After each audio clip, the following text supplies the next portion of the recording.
You're listening to Sharky on sharkgoeschomp. 5 terrifying real monster attacks from the web. Submitted by Nolan Moore. The Nameless Thing of Berkeley Square. As we've seen before, 50 Berkeley Square is the most haunted house in London. This infamous house is supposedly full of spirits, but what if there's something worse crawling through its halls? Ever since the 1840s, there has been stories of a nameless horror lurking up in the upper floors. While some claim the thing is a violent ghost, others believe Berkeley Square is home to a real-life eldritch abomination. In the 1840s, paranormal skeptic Sir Robert Warboys accepted the challenge of spending a night in the second story of London's Hell House. At the nervous landlord's insistence, Warboys armed himself with a candle and a pistol and was ordered to yank the bell pull if anything strange happened. At 12:45, the landlord was jolted from his sleep by the ringing of the bell and the roar of a gunshot. He charged up the stairs and burst into Warboys' room to find the young man huddled in a corner, smoking pistol in hand and very much dead. There was no sign of an intruder, but the landlord could tell by the look left on Warboys' pale face that he'd seen something horrible. The second encounter took place in 1943, when 2 sailors named Martin and Blunden, both broke after a night of carousing, decided to spend the night in the abandoned house. They found a relatively dry and rat-free room upstairs, made a nice little fire, and fell asleep on the floor. But after midnight, Blunden woke to the sound of creaking hinges and sat up to see that the bedroom door was slowly opening. Petrified, he woke up Martin, and that's when they heard something wet, something slimy, dragging its way across the floor, slowly oozing towards them. Martin saw the creature, something he can only describe as a hideous monstrosity. Perhaps because it was too awful for the human mind to comprehend? And it was blocking the door. The monster suddenly sprang toward Blunden, wrapping around the man's throat, choking the life out of him. Martin took off screaming and found a police officer patrolling the neighborhood. The cop was skeptical of Martin's story, but after searching the house, he found Blunden's body in the basement. The sailor's neck was broken and his eyes were bulging out of his head. Obviously, a more plausible scenario would be that Martin murdered his friend, but then why would he make up such a preposterous story? And what about numerous other sightings where witnesses describe seeing a massive, vicious blob armed with tentacles? There are things man was not meant to know, and it might be that one of them lives in 50 Berkeley Square.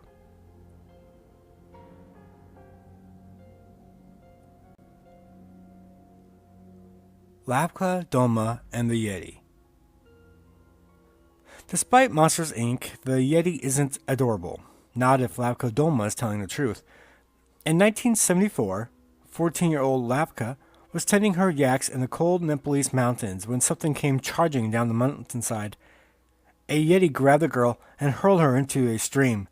Scared but unhurt, Lapka watched as the creature turned its attention toward her livestock. According to Lapka, the monster was dark brown with a wrinkly face and long nails, and it walked on both its hind legs and on all fours. She also said it was about 1.5 meters, or about 5 feet tall, meaning that the Yeti is the same height as Danny DeVito. But what the Yeti lacked in height, it made up for in muscles.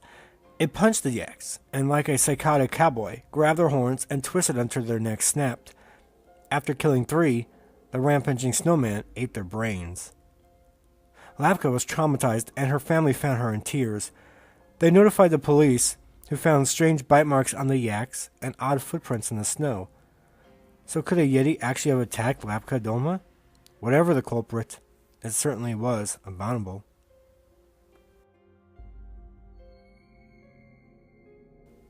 The Converse Werewolf. Believe it or not, the Lone Star State is full of werewolves. In 1958, Mrs. Dilbert Gregg of Gretton awoke to find a wolfman staring through her window.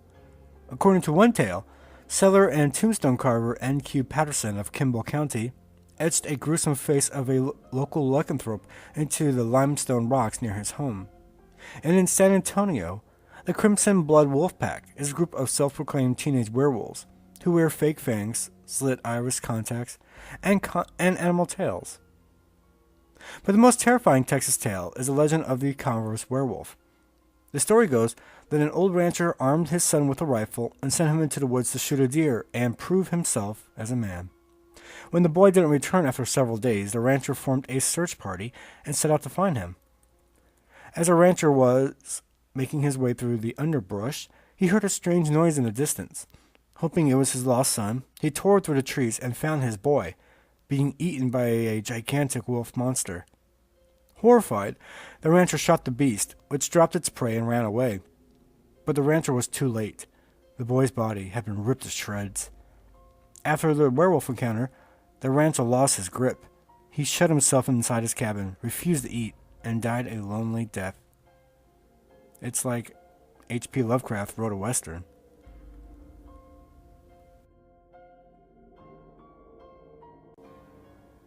The Dragon of Lake Chelan. Located in the North Cascades National Forest, the beautiful waters of Lake Chelan certainly look inviting, but there's something dangerous lurking beneath Washington's playground. According to one legend, Native Americans discovered a devil living in its depths and tried to kill the beast by damming the lake.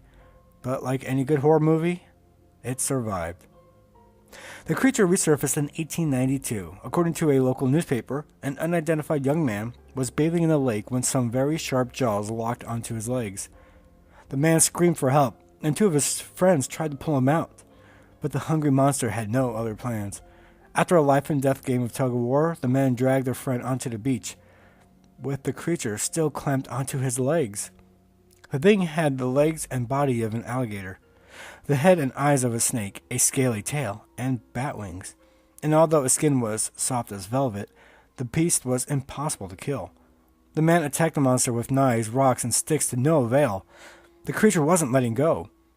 Eventually, they built a fire and dragged the dragon over the flames. That got a reaction, a bad one. The dragon flapped its wings and soared into the air with the man still in its mouth.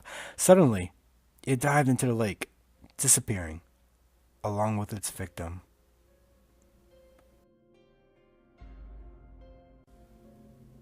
The Hellhound of Suffolk. Let's say you're being chased by a demon. Your first instinct is to run to a church because evil beings can't step foot on holy ground, right?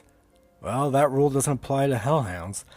These black canines have been spotted across the world, and while some think they're Satan's attack dogs, others say they're the devil incarnate. And despite their hellish nature, churches often provide no sanctuary. The most infamous hellhound attack took place on Sunday, August 4th, 1577, in Suffolk, England. As the citizens of Bungay prayed inside St. Mary's Church, a thunderstorm rocked the countryside. Hail pelted the church, and lightning flashed outside its walls, when suddenly a giant dog appeared. The canine leaped into the congregation and began ripping out throats. Just the heat emanating from the beast vaporized anyone who got too close.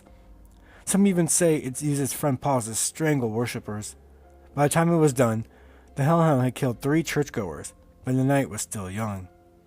The black dog ran towards the Bimberg Church, where it continued its carnage, claiming more souls before disappearing into the night.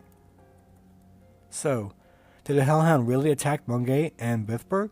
Records show that there was a thunderstorm on August 4, 1577, and that St. Mary's steeple was struck by lightning. Further, the church warden's records indicate that 2 men died in the belfry that night.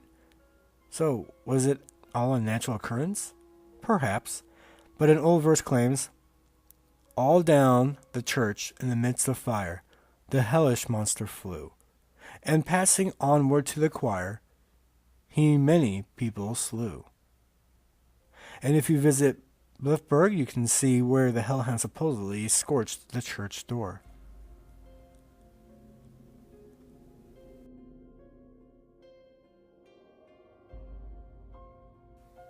This is Sharky with sharkgoeschomp. I hope that you enjoyed tonight's story. Please subscribe for more stories, and let me know if you had any encounters with oozing blobs, brown yetis, werewolves in the forest, dragons under the sea, or black dogs. Have a good night.